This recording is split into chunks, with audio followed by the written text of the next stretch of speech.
Shri Venkateswara gold తాకట్టులో ఉన్న మీ బంగారాన్ని విడిపించి కొనబడును.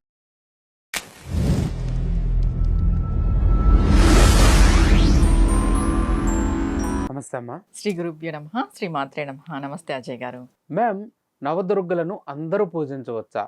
పూజించాలనుకునే వాళ్ళు అమ్మవారిని ఎలా పూజించాలి?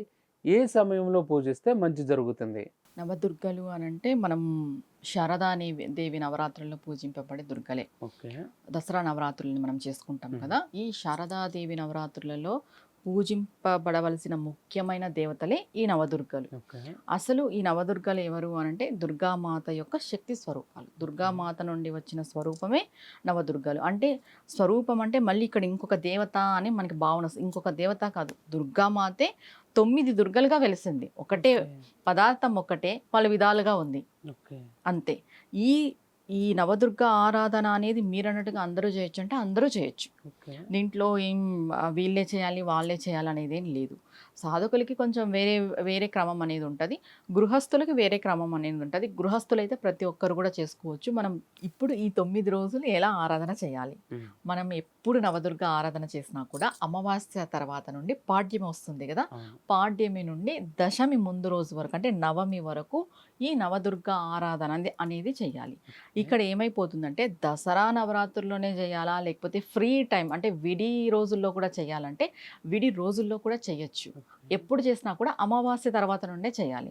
అసలు ఈ నవదుర్గల్ని పూజించడం ద్వారా ఏమి లభిస్తుంది అని అంటే మనకు రక్షణ లభిస్తుంది, తర్వాత సంతానం లభిస్తుంది, సిద్ధి లభిస్తుంది, ఐశ్వర్యం లభిస్తుంది, ఆరోగ్యం లభిస్తుంది. ఇంకొకటి అమ్మవారు ఇక్కడ యుద్ధ స్వరూపిణిగా ఉన్నారు, ఒకరికి కూతురుగా శైలపుత్రిగా ఉన్నారు, సిద్ధిదాత్రిగా ఉన్నారు, పుష్పాండ స్వరూపిణిగా ఉన్నారు, స్కందమాతగా ఉన్నారు. అంటే ప్రతీది కూడా అమ్మవారు మనకి ఇస్తుంది. అన్ని స్వరూపాలలో ఒక్క అమ్మవారు ఇన్ని స్వరూపాలు ఎందుకు తీసుకొనింది అంటే ఒక్కొక్క స్వరూపం నుండి మనకి ఒక్కొక్క శక్తి అనేది లభిస్తుంది. అందుకే ఈ నవదుర్గ సాధన అనేది చేయాలి. దీన్ని ఎలా చేయాలి, ఎన్ని రోజులు చేయాలంటే 9 రోజులు. దీన్ని ఇంకొక విధంగా వేరేలాగా చేయాలి అంటే ఒక్కొక్క దేవతని 45 రోజుల్లో కూడా చేయొచ్చు.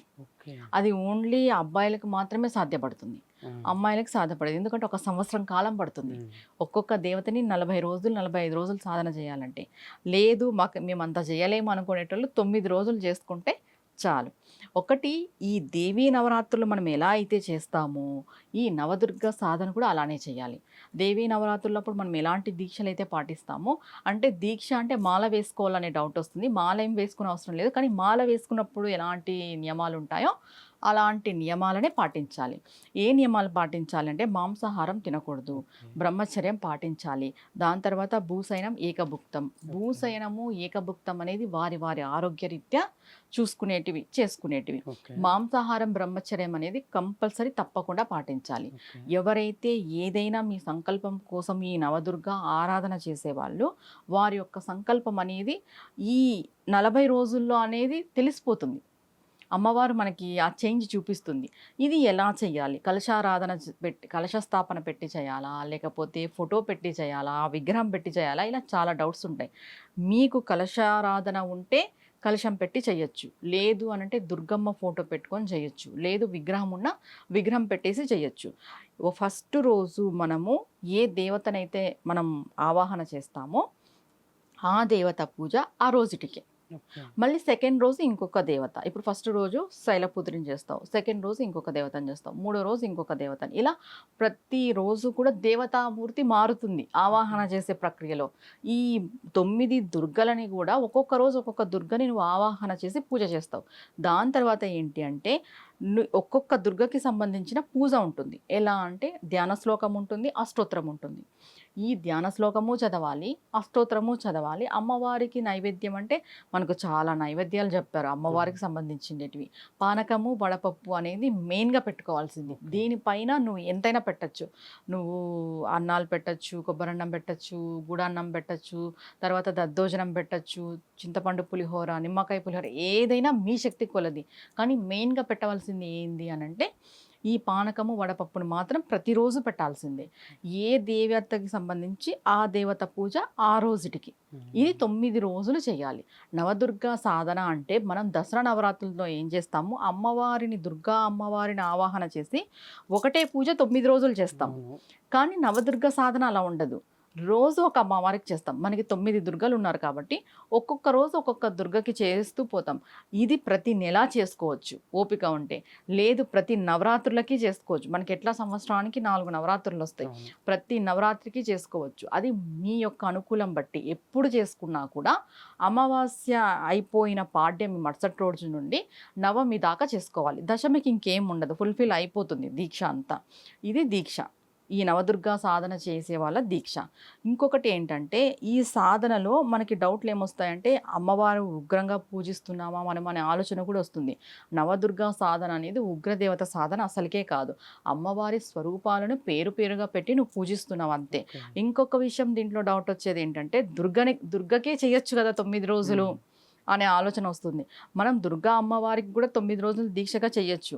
కానీ నవదుర్గా సాధన అంటే నవదుర్గల్ని మనం పూజించాలి. మనం ఇక్కడ చెప్తున్నదే నవదుర్గా సాధన. 9 అమ్మలని మనం పూజించాల్సిందే. రోజు ఒక్క అమ్మవారిగా చెప్పున పూజించాలి. ఓకే. ఈ అమ్మవారిని పూజించడం వల్ల మనకి జరిగేది ఏంటి మ్యామ్? అంటే ఏదైనా గ్రహశాంతి కానీ ఏమన్నా కుటుంబ చికాకులు గానీ? ఎప్పుడు కూడా అజయ్ గారు ఒక్క పూజ మనం చేస్తున్నాము 9 రోజులు అని అంటే ఫస్ట్ గ్రహశాంతి అనేది కలుగుతుంది. నీ జాతకంలో విపరీతమైన కష్టం ఉన్ని, విపరీతమైన ఇబ్బంది ఉన్ని, విపరీతమైన గ్రహదోషాలున్ని గ్రహశాంతి అనేది మొదటిగా కలుగుతుంది. 9 రోజులు అమ్మవారి సాధన, ఏ సాధన అన్నా చేయి, నవదుర్గ సాధన అనే కాదు. నువ్వు 9 రోజులు నవరాత్రి దీక్ష చేయి, నువ్వు నవావరణ పూజ చేయి, నువ్వు నవావరణ పూజ 9 రోజులు చేయి, లేదా ఒక్కసారి నువ్వు నవావరణ పూజ చేయి, హోమం చేయి, ఏది చేసినా కూడా ఈ గ్రహశాంతి అనేది ఫస్ట్గా జరిగేది గ్రహశాంతే. దాని తర్వాత మన సంకల్పం ఏదైతే ఉంటుందో ఆ సంకల్పం నెరవేరుతూ వస్తుంది. దాని తర్వాత ఏమవుతుంది, ఇంకొక విషయం ఏంటంటే మనకి ఆరోగ్యరీత్యా ఏమైనా ప్రాబ్లమ్స్ ఉంటే ఆ ప్రాబ్లమ్స్ తగ్గుతూ వస్తాయి. ఫస్ట్ ఏంటి జరిగేది గ్రహశాంతి. దాని తర్వాత మనం సంకల్పం పెట్టింటాం మాకు ఈ కోరిక మేరకు అని.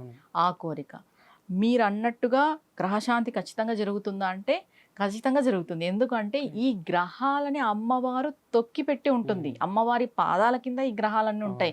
చాలా వరకు తెలియని విషయం ఏంటంటే అందరూ గ్రహాలను పట్టుకుంటారు. గ్రహాలని తొక్కి పెట్టిన అమ్మవారిని పట్టుకుంటే ఆ గ్రహాలు మనల్ని ఏం చేయలేవు. ఇప్పుడు హెవీగా గ్రహశాంతి ఉన్నప్పుడు మనం కొంచెం వాటికి హోమాలు అవి చేయించుకోవాలి. ఆ హోమ ప్రక్రియ అదంతా అయిపోయిన తర్వాత మనం పట్టుకోవాల్సింది మూల దేవతనే. కానీ మనం ఏం చేస్తున్నాము, సోమవారం అయితే చంద్రుడిని పట్టుకుంటున్నాం, మంగళవారం అయితే కుజుడిని పట్టుకుంటున్నాం, బుధవారం అయితే బుధుడిని పట్టుకుంటున్నాం. చూస్తున్నాం మనం, జనరల్గా జరుగుతున్నాయి ఇవి. నీకు జాతకంలో తీవ్రంగా గ్రహదోషం ఉంది అంటే దానికి హోమాలు చేయించేసినామా, శాంతి పూజలు చేయించేసామా, మూల దేవత అయిన అమ్మవారినో శివయ్యనో విష్ణువునో మనం పట్టుకున్నామా అంతే. ఏదైనా కూడా మన నమ్మకం. ఒక్కసారి మీరు నమ్మకంతో ఈ నవదుర్గ సాధన చేసిన, ఈ నవరాత్రి పూజ దీక్ష చేసిన, లేదా ఈ నవావరణ పూజ హోమంలో పాల్గొన్న మీకు ఖచ్చితంగా గ్రహశాంతి అనేది జరుగుతుంది.